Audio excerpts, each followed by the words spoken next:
നമസ്കാരം. അടുത്ത കാർത്തിക നക്ഷത്രമാണ്. കാർത്തിക നക്ഷത്രക്കാർക്ക്, മേടക്കൂറുകാർക്ക് സ്വതവേ 2025 നല്ലൊരു കാലഘട്ടമാണ്. അവർക്ക് തൊഴിൽപരമായിട്ട് നല്ലൊരു വളർച്ച തന്നെ ഉണ്ടാവും.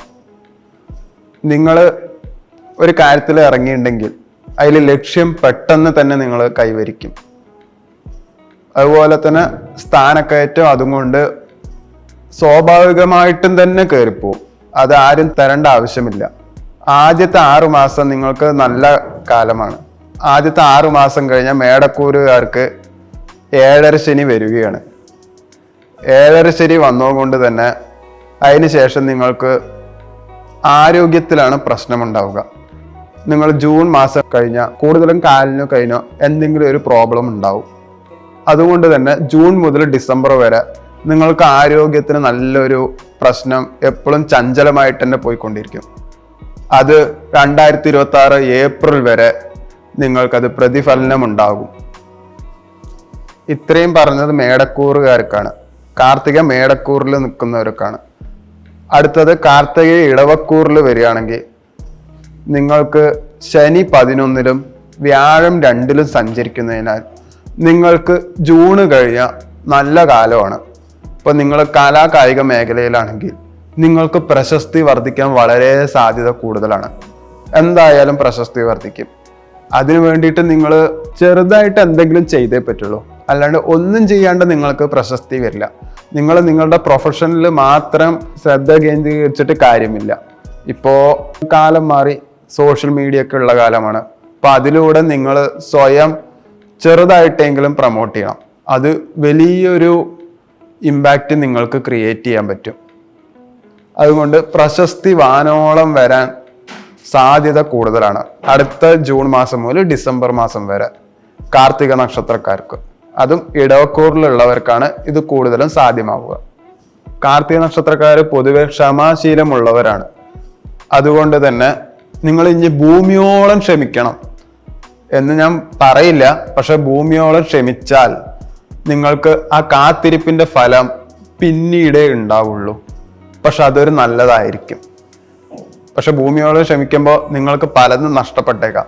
അത് നിങ്ങൾക്ക് താങ്ങാവുന്നതിലും അപ്പുറമായിരിക്കും. ഈ ക്ഷമാപൂർവ്വമുള്ള കാത്തിരിപ്പില് ഇടവക്കൂറുകാർക്ക് കുറച്ച് ഗുണം തന്നെ ചെയ്യാം. കാരണം നിങ്ങൾക്ക് അടുത്ത ഡിസംബറോ അടുത്ത വിഷു ആകുമ്പോഴേക്കും നിങ്ങൾക്ക് നിങ്ങൾ വിചാരിച്ച വസ്തുവോ വീടോ എന്തായാലും നിങ്ങൾക്ക് വാങ്ങാൻ സാധിക്കും. അത് സുനിശ്ചിതമായിട്ടുള്ള ഒരു കാര്യമാണ്. ഇപ്പോൾ കാർത്തിക നക്ഷത്രക്കാർക്ക് ദാമ്പത്യത്തിലായാലും പ്രണയത്തിലായാലും നിങ്ങളൊരു ടോക്സിക്കിലായിരിക്കും പോകുണ്ടാവുക. പക്ഷെ ഒരു ജൂൺ ആവുമ്പോൾ നിങ്ങളുടെ ദാമ്പത്യം നന്നായിട്ട് തന്നെ പോവും. പ്രണയത്തിലാണെങ്കിൽ നിങ്ങൾക്ക് സന്തോഷം മാത്രമേ ഉണ്ടാവുള്ളൂ. ആദ്യത്തെ ഒരു മെയ് മാസം കഴിയണ വരെ സ്വല്പം പ്രശ്നങ്ങൾ ഉണ്ടാവും.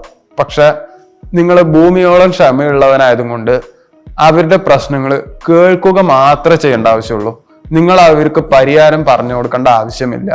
ആ കേൾക്കാത്തതിന്റെ പ്രശ്നങ്ങളാണ് ഇപ്പൊ നടക്കുന്നുണ്ടാവുക. അത് കേൾക്കുക മാത്രം ചെയ്യാം, പരിഹാരമേ വേണ്ട. നിങ്ങളുടെ ദാമ്പത്യം അല്ലെങ്കിൽ നിങ്ങളെ പ്രണയിനിയോ പ്രണയിക്കുന്ന ആ വ്യക്തി അടുത്ത ജൂൺ ആകുമ്പോഴേക്കും നിങ്ങളുടെ അടുത്ത് തന്നെ വരും. അല്ലെങ്കിൽ അതിനു ശേഷം സന്തോഷകരമായിരിക്കും. അതുപോലെ കാർത്തിക നക്ഷത്രക്കാരന്റെ ഈ വർഷത്തിനുള്ളിൽ കടബാധ്യതയൊക്കെ പകുതിയോളം എന്തായാലും പരിഹരിക്കപ്പെടും. അതുകൊണ്ട് അത്യാവശ്യം മനസ്സമാധാനം നിങ്ങൾക്ക് ലഭിക്കും.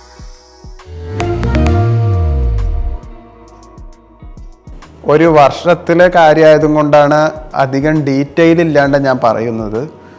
അടുത്ത വീഡിയോയിൽ ഓരോ മാസത്തിലും നിങ്ങളുടെ മാസഫലം പറയുന്നതാണ്. അപ്പോൾ അതിൽ ഒരു മാസത്തിൽ എന്തൊക്കെ നടക്കുന്നുള്ളത് ഞാൻ ഡീറ്റെയിൽ ആയിട്ട് പറയുന്നതാണ്. ഞാൻ ബേസിക്കലി ഒരു സൈക്കോളജിസ്റ്റാണ്. അപ്പോൾ ഞാനിവിടെ വേറൊരു ചാനലിൽ ഡാർക്ക് സൈക്കോളജിനെ പറ്റിയിട്ട് പറഞ്ഞും കൊടുക്കുന്നുണ്ട്. പക്ഷെ ഞാൻ ഒരു ആസ്ട്രോളജർ ആണോ എന്ന് ചോദിച്ചാൽ ഞാനൊരു പ്രൊഫഷണൽ ആസ്ട്രോളജർ അല്ല. ഞാൻ കുറേ ആസ്ട്രോന്റെ പുസ്തകം വായിച്ചതും കേട്ടറിവും ഞാൻ എൻ്റെ പേഴ്സണൽ ആവശ്യത്തിനാണ് യൂസ് ചെയ്തത്. അതുപോലെ എൻ്റെ ഫാമിലി, ഫ്രണ്ട്സ് അങ്ങനെയുള്ളവർക്കൊക്കെ ഞാൻ പറഞ്ഞു കൊടുക്കുകയായിരുന്നു. അപ്പോൾ ഈ പറഞ്ഞു കൊടുത്ത കാര്യങ്ങൾ അവരപ്പോൾ വിശ്വസിച്ചില്ലെങ്കിലും പിന്നെ അവർ വന്നിട്ട് എൻ്റെ അടുത്ത് പറഞ്ഞു, നീ പറഞ്ഞ കാര്യം അത് ശരിയായി എന്നുള്ളത് അവർ പറഞ്ഞു. അപ്പോഴാണ് നീ ഇത് യൂട്യൂബിൽ വീഡിയോ ചെയ്തുകൂടെ എന്ന് അവർ റെക്കമെൻഡ് ചെയ്യാൻ തുടങ്ങി.